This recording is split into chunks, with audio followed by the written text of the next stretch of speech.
प्रहलाद जी ने असुर बालकों को ऐसा उपदेश दिया कि सारे के सारे भजन में लग गए। शुक्राचार्य के जो बच्चे असंड अमरक, उनको चिंता हो गई, भागे हिरण्यकशिपु के पास में, महाराज आपके बच्चे ने तो बाकियों को भी बिगाड़ दिया, लाओ दुष्ट को इधर ले आए। हाँ भाई बता, तो उस हरि का तू चिंतन करता रहता, बता तेरा भगवान कहाँ है,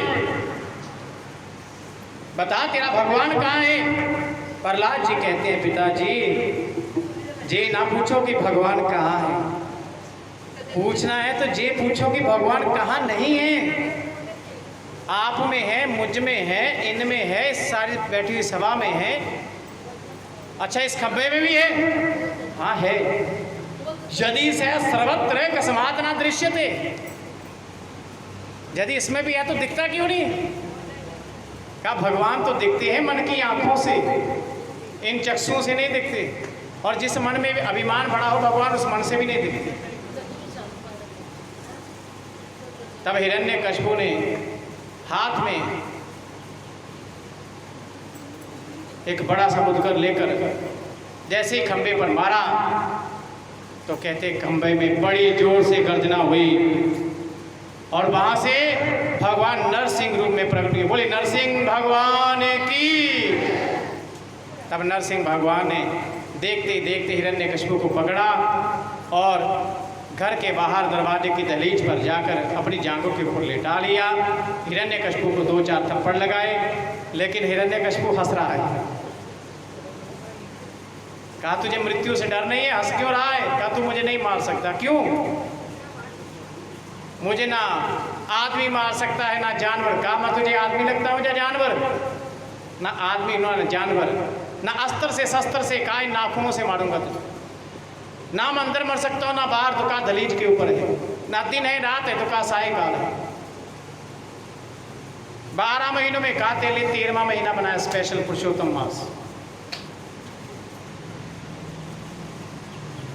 अब जैसे ही भगवान ने देखा और देखते देखते तो छाती फाड़ के आंतड़ियों को बाहर निकाल लिया और भगवान उस हिरण्यकशिपु के लहू को लेकर अपने मुख से चाटने लगे। सब देवता थरथरा कर डर रहे हैं, घबरा रहे हैं, लेकिन भगवान को मनाने के लिए आगे कोई नहीं हो रहा। तो ब्रह्मा जी ने प्रहलाद जी से कहा, प्रहलाद बेटा भगवान के क्रोध को तू ही शांत कर सकता है, क्योंकि भगवान तो भक्त वत्सल हैं, भक्त के अधीन हैं। प्रहलाद जी डरते हुए थोड़ा पास में गए हैं और भगवान को हाथ जोड़कर जैसे ही नमन किया, भगवान ने प्रहलाद को देखा और भगवान प्रहलाद को देखते भगवान का क्रोध दूर हो गया। प्रहलाद को उठाया, उठाकर अपनी गोद में बिठाकर और अपनी जिह्वा के साथ प्रहलाद जी के कपोल को चाटने लगे, मुख को चाटने लगे। भगवान का तुझ जैसे भक्त मुझे बड़ा प्यारा है, मांग तुझे क्या चाहिए, तो जो चाहता है मैं तुझे दूंगा। तब प्रहलाद जी कहते हैं कि हे नाथ, आप मुझे यदि कुछ देना ही चाहते हैं ना, तो यदि राशि में कामान ब्रांस्तम वर दर्शव कामा नाम हृदय स्रोहम बबदस्तु गृह ब्रह्म। हे नाथ, आप मुझे कुछ देना चाहते हैं तो इतनी कृपया कीजिए कि मेरे हृदय में कभी कुछ मांगने का जो बीज अंकुर है वो प्रफुल्लित ही ना हो, कभी पैदा ही ना हो, इच्छा ही पैदा ना हो मेरे मन में कभी किसी चीज़ को पाने की। भगवान बड़े प्रसन्न हुए। भगवान कहते हैं बेटा मैं तुझ पर तो वैसे ही पहले से ही बहुत प्रसन्न हूँ, तो मेरे हृदय का टुकड़ा है। प्रहलाद जा तो अब राज्य का भोग कर। तो प्रहलाद जी कहते हैं प्रभु आप मेरे पिता का उद्धार कर देना, मेरे पिताजी को समझ नहीं थी, मैं समझाता था समझ नहीं थी। भगवान कहते हैं बेटा प्रहलाद तो चिंता मत कर, जिस वंश में तेरे जैसा भक्त पैदा हो जाता है उसकी 21 पीढ़ी आगे की और 21 पीढ़ी पीछे की मैं तार देता हूँ। तुम्हारे पिताजी का उद्धार हो चुका बेटा, तुम उसकी चिंता मत करो। प्रहलाद जी से एक वचन और देते हैं कि देख बेटा तुम्हारे वंश में मैं किसी का वध नहीं करूँगा, किसी राक्षस का वध नहीं करूँगा। इतना बड़ा प्रण भगवान ने दे दिया। कितने भक्त वत्सल, कितने दयालु, कितने कृपालु। अच्छा, प्रहलाद जी कहाँ पैदा हुए? राक्षस कुल में, लेकिन कोई भी उनको राक्षस नहीं कहता। क्या कहते हैं? भक्त प्रहलाद। कहने का भाव है कि भगवान चाहें तो अच्छे कर्म से राक्षस कुल में भी भगवान का भक्त पैदा हो सकता है।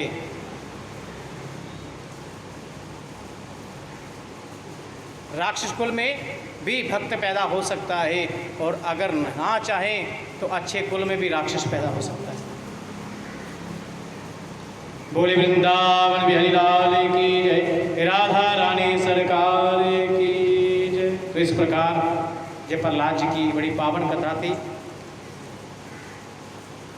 नित्य इसका श्रवण करने से भगवान के चरणों में भक्ति बढ़ती है। सुखदेव जी महाराज राजा परीक्षित को भगवान के मनवंतर अवतार की कथा सुनाते हैं कि चार चतुर्युगों का एक चौकड़ी होती है, जिसमें अलग अलग आयु बताई गई है। कलयुग की मैंने पहले बताया 4,32,000, फिर 8,64,000 द्वापर की, त्रेता की 17,28,000, 12,96,000 और सतयुग की 17,28,000। और इस प्रकार 74 चतुर्युगी, 71 चतुर्युगी से कुछ अलग समय एक मनु जी का समय होता है, और ब्रह्मा जी के एक दिन में 14 मनु का समय होता है। यानी कि टोटल मिलाकर ब्रह्मा जी की आयु 4,32,00,00,000 वर्ष है।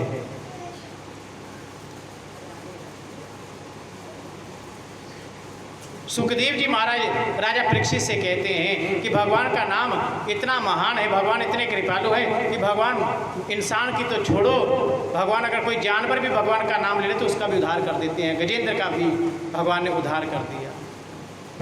गजेंद्र जिसे तालाब में एक ग्राह ने पकड़ लिया, अपने रिश्तेदार सब छुड़ा कर चले गए। जब इंसान पर कोई बीमारी, कोई ऐसा रोग लग जाता है ना जिसका कोई इलाज नहीं है, तो अपने भी साथ छोड़ जाते। उस समय अगर किसी का स्मरण करना है तो क्या भगवान का, भगवान से बढ़कर ना दूसरा कोई नहीं। लेकिन इंसान इस माया मोह के जाल में से निकल नहीं पाता। घर बना लेता है जबकि पता उसे इस घर में ज़्यादा देर नहीं रहना, किराए का मकान है, आज तेरा है, कल किसी और का, परसों किसी और का है। घर नहीं बदलता, घर में रहने वाले बदलते रहते हैं। जगह वही रहती है, जगह कहीं नहीं जाती। लेकिन इंसान फिर भी उस माया में ऐसा फंसा हुआ। ठाकुर जी कहते हैं अर्जुन से भी, अर्जुन से गीता में, 4 दिनों की प्रीत जगत में, 4 दिनों के नाते पलकों के पर्दे गिरते ही सब नाते मिट जाते हैं। पुत्र पुत्री, बहन बुआ कब तक है? जब तक आंखों से देख रहे हैं, आंखें बंद करने के बाद खत्म।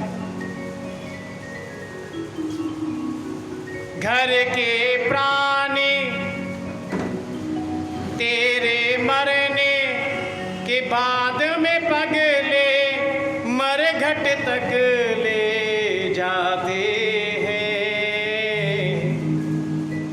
मर गया तो कहाँ लेकर जाएंगे? शमशान में 24 घंटे से ज़्यादा नहीं रखेंगे। वही माँ है, वही पिता है, वही पत्नी है, वही पता, लेकिन मरने के बाद कोई गले नहीं लगाता। क्यों? जब बढ़ना जाए नहीं लगा पाता। जिसी को सारी उम्र पूछता है, तू तो बड़ी सुंदर है, तू सीधे बड़े सोहनी हो जी, तो मरन तो बाद किथे गया वो सोनापन? सोचने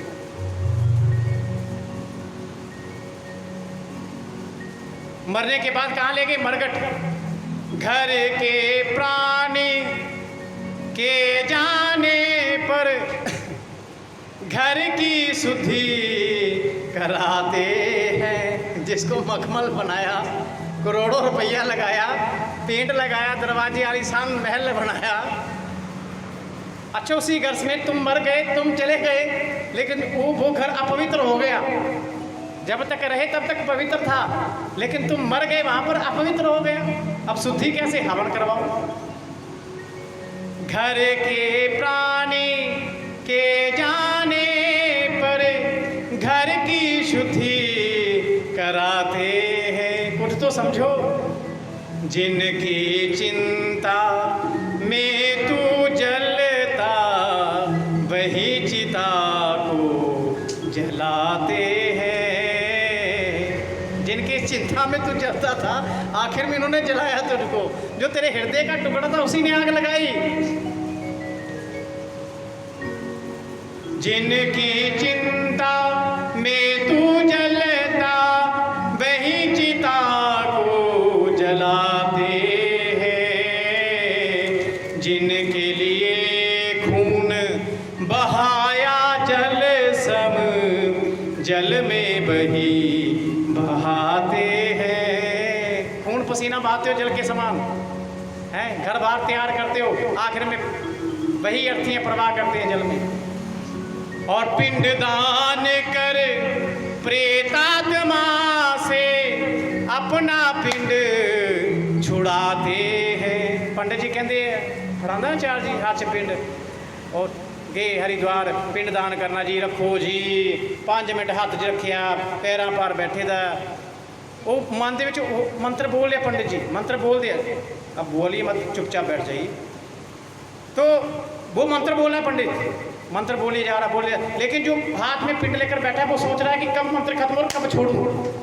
थक गया।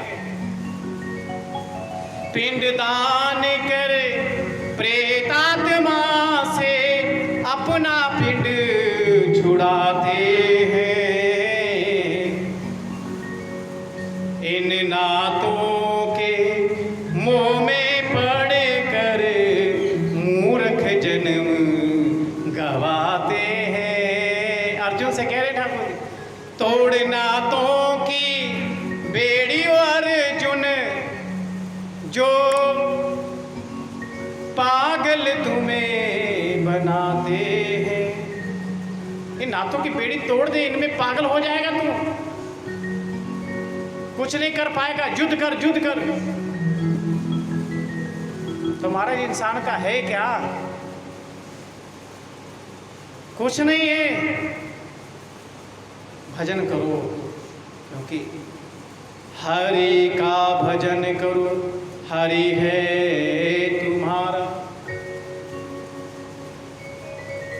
हरि ही हमारा है और हमें हरि का भजन करना चाहिए।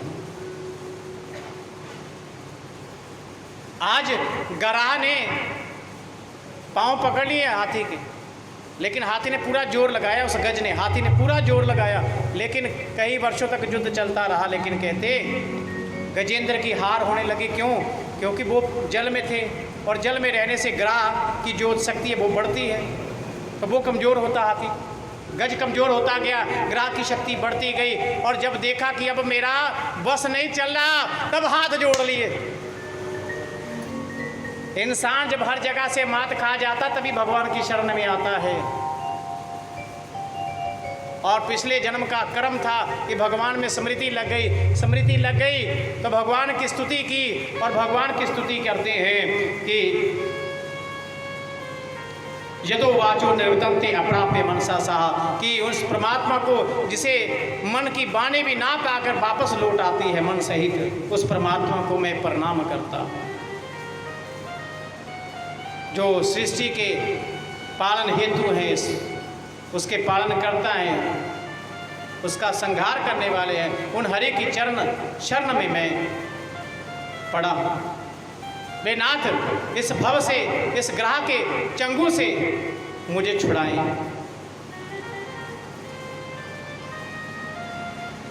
और गराह ने उस गजेंद्र ने तालाब से एक फूल अपने सूंड के द्वारा उसको तोड़ा और सूंड में पकड़कर भगवान की ओर देने लगे कि प्रभु आओ और मेरा उद्धार करो। और एक कवि ने कहा क्या खूब कहा जब तक गजबल अपना बरत्यो नेक सरे ने काम। जब तक इंसान अपना बल बरतता है काम नहीं होता। जब तक गजबल अपना बरत्यो नेक सरियो नहीं काम और निर्बल होए बलराम पुकारे आए नंगे पाँव सुनो जी मैंने निर्बल के बलराम।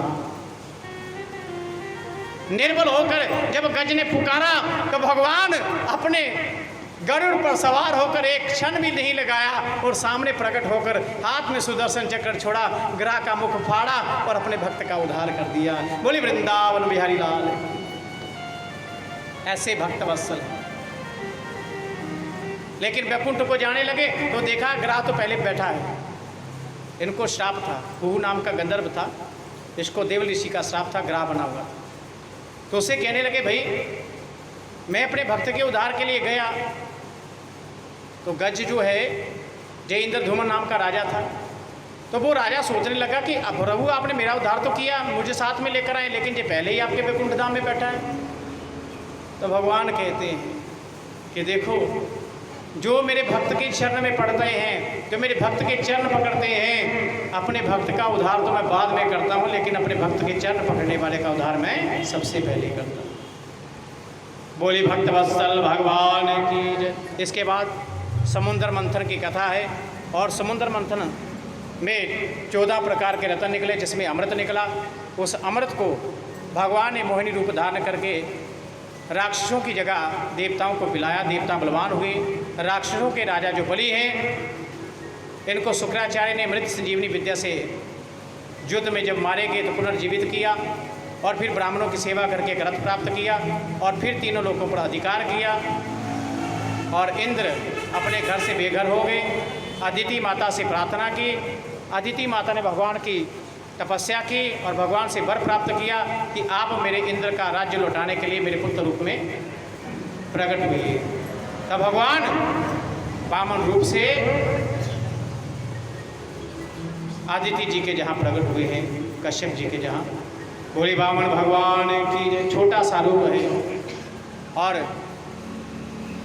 आकाश के अभिमानी देवताओं ने छत्र दिया है, ब्रह्मा जी ने कमंडलू दिया है, सरस्वती माता ने रुद्राक्ष की माला दी है। और इस प्रकार छोटे छोटे कदमों से राजा बलि की यज्ञशाला की ओर चल पड़े।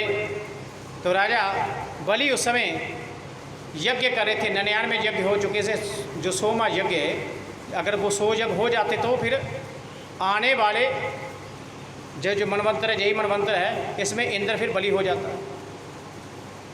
तो सोचने की बात है, जो इंसान धर्म कर रहा है, कभी कभी बात आती है कि जो इंसान धर्म कर रहा है तो भगवान धर्म को रोकने के लिए क्यों चले गए? बलि कोई पाप थोड़ा कर रहा था, हवन यज्ञ कर रहा था, तो भगवान को क्या जरूरत पड़ गई, उसको क्यों रोकना है? तो होने देते। कई कहते हैं, सोचते हैं कि होने देते। तो देखो भगवान क्यों गए हैं। भगवान कहते हैं कि मैंने जिसको जो अधिकार दिया है वो कुछ समय तक उसकी एक अवधि होती है। जैसे हमारे प्रधानमंत्री की अवधि 5 वर्ष है, उसको 5 वर्ष में हटाया नहीं जा सकता। अब उसी 5 वर्ष में अगर कोई कहे इन्हू मार दो जी मैं बन जावा, तो वो अधर्म है कि नहीं?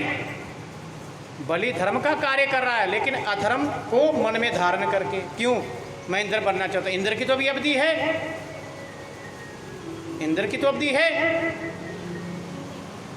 लेकिन